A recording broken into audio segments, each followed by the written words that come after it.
I want to show you something. And no, it's not the pretty butterfly. And no, it's not even this nice trail here.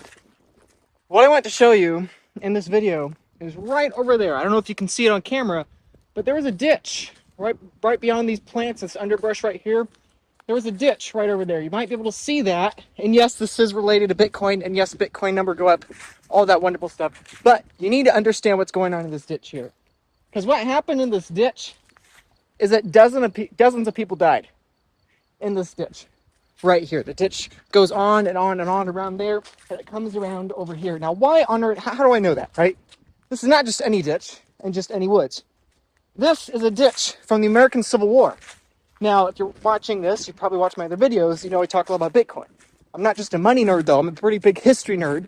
I love history. I find it fascinating. I think most people in Bitcoin probably find history, at least to some degree, fascinating. Here's the trench.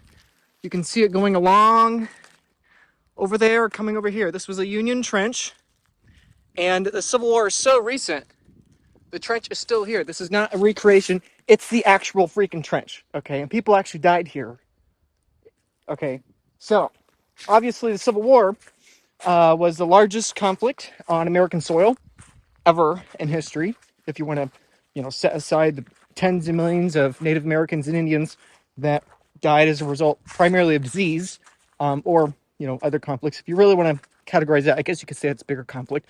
But in modern history, um, world history, American Civil War is the deadliest conflict on American soil. And that's important for understanding Bitcoin. This is really important. Even if you're not American, you don't know anything about American history, this is really important because this trench affects you. See, what people need to remember about the American Civil War is how recent it was. Okay, again, this is a real trench. It goes along down that way too. There's lots of other actual historical things that are still here. Now, where I am right now is in Kentucky. This is Camp Wildcat. It's a very small battle that happened in the Civil War, but it was very important. And the reason it was important is because this is in Kentucky. Now, most people don't think of Kentucky as a critical battleground state in the American Civil War, but it was really important in the first couple years of the American Civil War in 1861, 1862. And the reason is pretty simple, because Kentucky is one of the border states between the Northern Union states and the Confederate Southern states. And a long story short, with the border states is that they were very critical because they had a lot of slaves, but they had Union sympathies. And so it was very important early in the war that Kentucky and the other border states have Union interests because they had a lot of goods and manufacturing things very important and vital to the Union.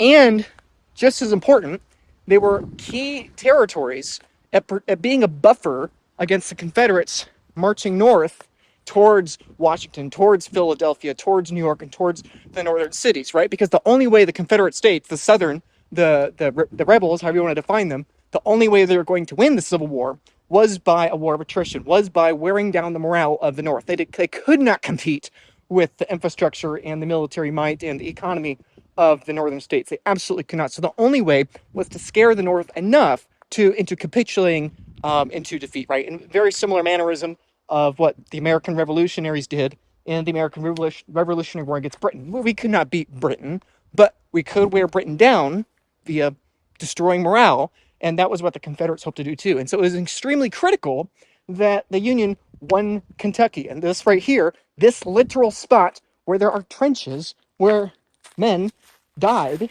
fighting on this little hill here, this now insignificant hill that is completely remote. I'm literally the only person in the battlefield park here. I'm the only car in the parking lot, which is kind of nice.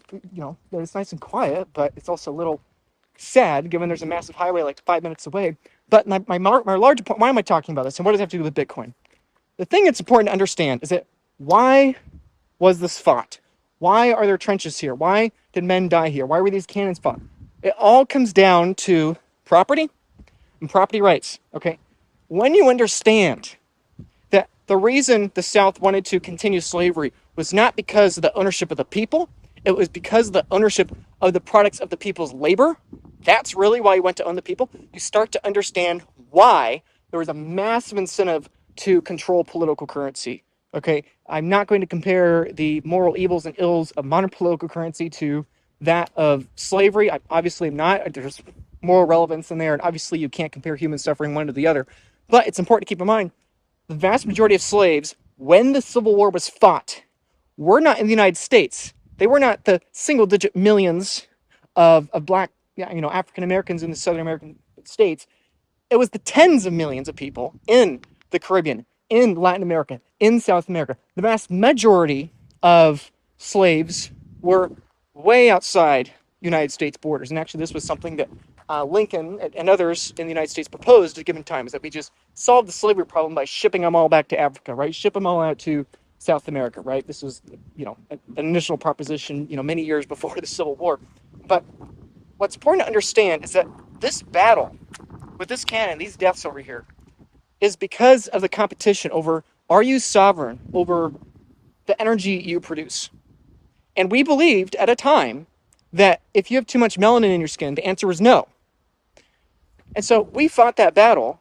And in that battle, there are so many historical figures that have so many interesting characteristics and fascinations. Obviously, Abraham Lincoln is the dominant one, obviously. And so a quick word about him is that there's a lot of mixed feelings about Abraham Lincoln, right? Now, in American history, when most people are asked, who's your favorite president in American history? Most people will say Abraham Lincoln. Why? Because he freed the slaves, or because he won the American Civil War, or he kept the Union together, right? Whatever your answer want to be. And I'm a huge fan of Lincoln. I've been to the Lincoln Memorial. I find his history very fascinating. Obviously, he was born in India, or not, he was born in Kentucky. He had his boyhood in Indiana. I grew up in Indiana, so I have a bias there. And this also is Hoosier Knob, by the way, so another Indiana reference. But I digress. The point is, today looking back in history, in our relatively recent history, distant history as a country, recent history in human history, as we look back, we like to idolize Abraham Lincoln. But there's things to keep in mind with Abraham Lincoln. The Emancipation Proclamation, and this is another important part with Kentucky, a lot of people don't realize this, that the Emancipation Proclamation that freed the slaves from the southern states didn't actually free the slaves in places like here, like in Kentucky. So in the enemy states, the rebellious states that Lincoln did not have control over because he was going to war with them, he freed those slaves where he had no power or jurisdiction, or at least, in war terms.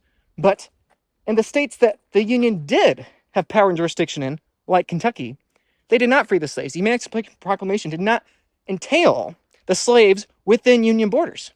And so the Union still had slaves that were exempt from the Emancipation Proclamation, fighting against southern states in the name of liberty and preserving freedoms, and so that's something to keep in mind. And my point in bringing that up, and there's many other things with Lincoln too, right? He issued a lot of greenbacks. There's a lot of inflation during the American Civil War. Why? Because the American guns were printing their greenbacks, printing their political currency to shoot their guns towards the Confederate States faster than they could shoot their guns to us, because they were printing the currency faster than we are, right? A lot of people don't know this, that the Confederate States of America, when they collapsed, when they surrendered, their currency had hyperinflation, right? It was one of the only hyperinflation examples on North Continental America, right? Obviously, the Continental in 1779, late 1770s. Obviously, you have a Confederate currency over here. But this is really important to keep in mind. This is really recent history. Abraham Lincoln printed political currency using the barrel of a gun to enforce that currency, to wage war against another political entity that was rebelling against them, that was also printing their political currency for their guns, right? And of course, what was the end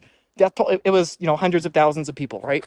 And each one of these wars is getting more and more dramatic. Okay, the craters here, or the trenches here, the American Civil War, are significantly older than the ones in World War II. And these are significantly fewer, significantly more shallow, right? And it's interesting how different wars in different periods of time have different trade-offs. Okay, if we're talking from a military standpoint of what is your weapon of choice, okay, is it cannon and musket, or is it chemical weapons like World War II? Like, give me the Civil War any day. I'd much rather face up against that standing in a field versus the Germans with their flamethrowers and machine guns, right?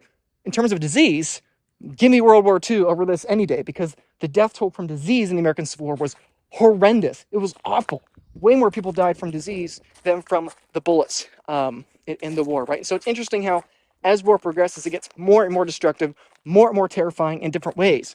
War deaths continue to shift from disease killing troops and the cold killing troops into the cold and the disease doesn't kill you, but the guns of the future are inherently exponentially more powerful than the guns of the past. And so this is why Bitcoin is so important, because Bitcoin is about that battle over your financial and monetary self-sovereignty and over your personal property rights. Yes, for the Black Americans, and yes, for the enslaved people there, and also for the people that are waging the war, for the people like me that are dying in these trenches, fighting these wars and fighting these battles, right? For all aspects, from the politicians like Abraham Lincoln to the people that are the stingers of the metaphorical beehive of political currency, right? This is the stinger of the bee defending the hive of political currency, right? Whether you're the person behind the cannon or the person in the trench or the person enslaved hundreds of miles down south just because of the color of your skin, no matter where you are in this scenario, it is barbaric, it is ancient, it is destructive. And what we do when we fight this battle, we settle this conflict, we establish that everyone has property rights and everyone is equal in the eyes of the law. We idolize the very politicians that defended those laws. We idolize the politicians that defended those rights, like Abraham Lincoln. And there are many, many moral virtues and qualities of Abraham Lincoln. I'm not discrediting that. But we have to keep in mind, Abraham Lincoln was not God. Okay? The current president, shocker, is not God. Neither was the previous one or the one before that. The next one after this one is also not going to be God, right? Politicians are not immune from the critical flaw in human nature, which is human depravity, which is the human desire to exploit the productivity gains from someone else in the name of oneself, to exploit someone else's energy and turn it into your own. And the best way to do that is via the barrel of a gun, via the enforcement of energy, right? I harvest your energy via political currency, and I fund the gun to take your energy away. It doesn't matter if you're the Confederate taking the energy from the slaves to create the guns to enforce your power, or the Union to create the guns to enforce them, right? It's just layers and layers and layers of complexity. And so the importance with Bitcoin is that it settles that conflict without the need for the guns or without the need for the trenches, right? The only conflict then is all comes down to computing power and GPUs and hash rate and electricity and all those other things, right? That is what the new war is. That is what the new competition is, from the analog world to the digital world. And this is so important because Abraham Lincoln himself is not worthy to be in control of Bitcoin. I, Luke Broyles, am not worthy to be in control of Bitcoin's issuance. Okay, I do not have the right to control and manage Bitcoin's monetary supply, because even if I get it right for decades, eventually the temptation is going to become too great and I'm going to want to harvest wealth from other people owning Bitcoin into my own pockets, my own wallets, so that I can use the barrel of a gun to enforce my will onto others, right? And Abraham Lincoln would be subject to the same temptations along with every other human being. It does not matter if you're a white redneck from, Kentucky or somewhere in the north. It doesn't matter if you're an enslaved black person in the southern states. It doesn't matter if you're in Europe. It doesn't matter if you're in the Middle East. It doesn't matter where you are in the world, what you believe. All humans are subject to the critical flaw of human nature, and our own human greed will, in our own self-interest at the service of others, create new innovations and new technologies that bring more energy to others. And then when we have a technology that we realize, ooh, if we just manipulate that a little bit, if we don't just build the guns, but we aim them a little more that way, we can take advantage of other people. Bitcoin takes that power away so that we no longer have centralized political entity competing and fighting against another centralized political entity, debating on which kinds of people have property rights. Bitcoin is the promise. Bitcoin is the hope. Bitcoin is the ambition that if you're able to create monetary energy, if you're able to create energy in the service of others and store the energy for yourself and you keep it within the system, nobody, not even with the barrel of a gun, even if you're dying in a trench, is going to preserve their purchasing power into the future. Is the future going to be perfect? No. Is the future going to be utopia? No. Is human sin and depravity and corrupted human hearts going to continue in the future? Yes. Is there a little bit of Hitler in all of us? Yes. Do we all have that desire to exploit others for our own gain at some point in our lives? Yes. And does that mean that none of us are perfect in the eyes of God and in the eyes of man? Yes. And so, your two options are somehow magically pretend like human nature has changed and everything is perfect, and now, oh, my human nature is wonderful and good, I should be in control of the money. Or the realist option, the practical option, the engineering solution, the monetary solution, which is Bitcoin, which says no human being has the right to control monetary energy, because if they do, it will devolve into violence. And as we progress, as we innovate technologically, that violence will get exponentially worse. We will upgrade from bows and arrows to chariots and catapults. We will upgrade from the chariots and catapults to the cannons and the trenches and the muskets. Okay, as I've have said in other videos, I'm a pretty big Civil War nerd. I'm a pretty big history nerd. I've fired Civil War cannons. I've fired Civil War muskets. I've worn the uniforms. I own cannonballs and other memorabilia from the Civil War. Okay, it's fascinating to me because it was such an important point in American history and also an important technological point, right?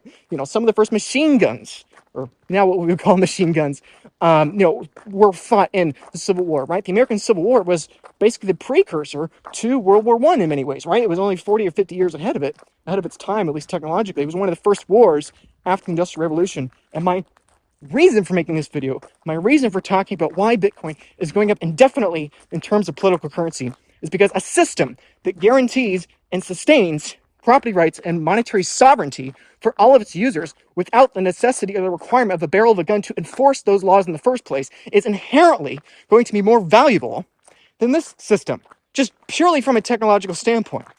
Whether you like it or you're not, or you think Bitcoin number is going to go up or it's not, at the end of the day, this is a battle.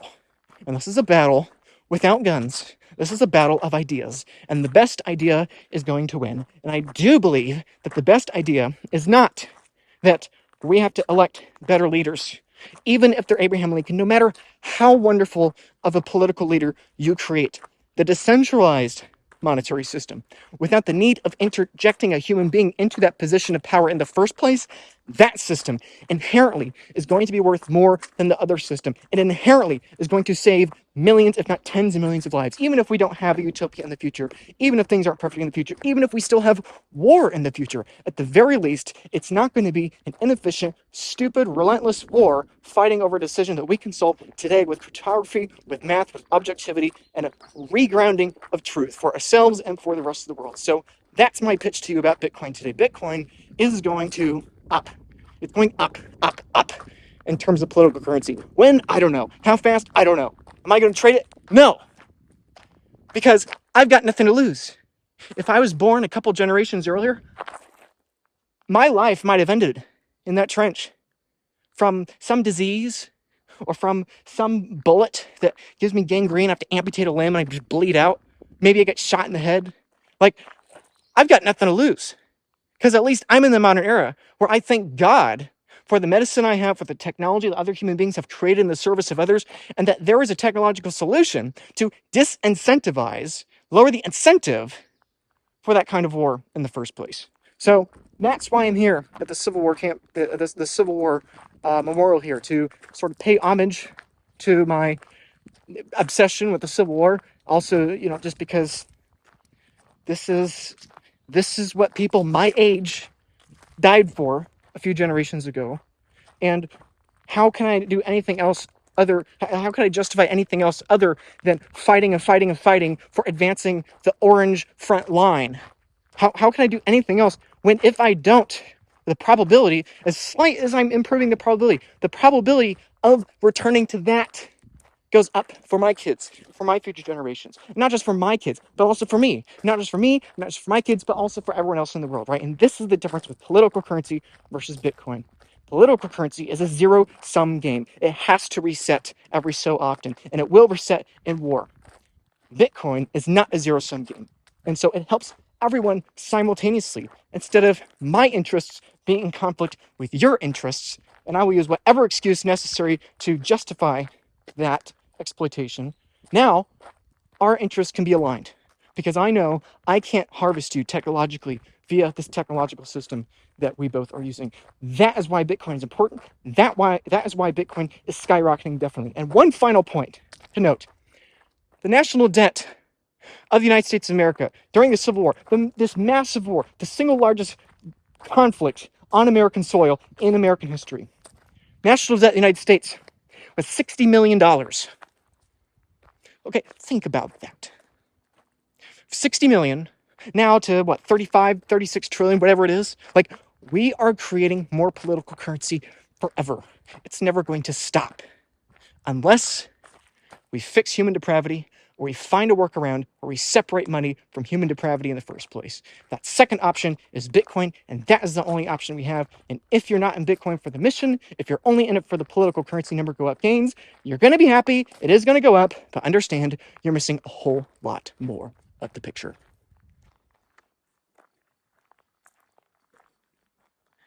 Beautiful hike.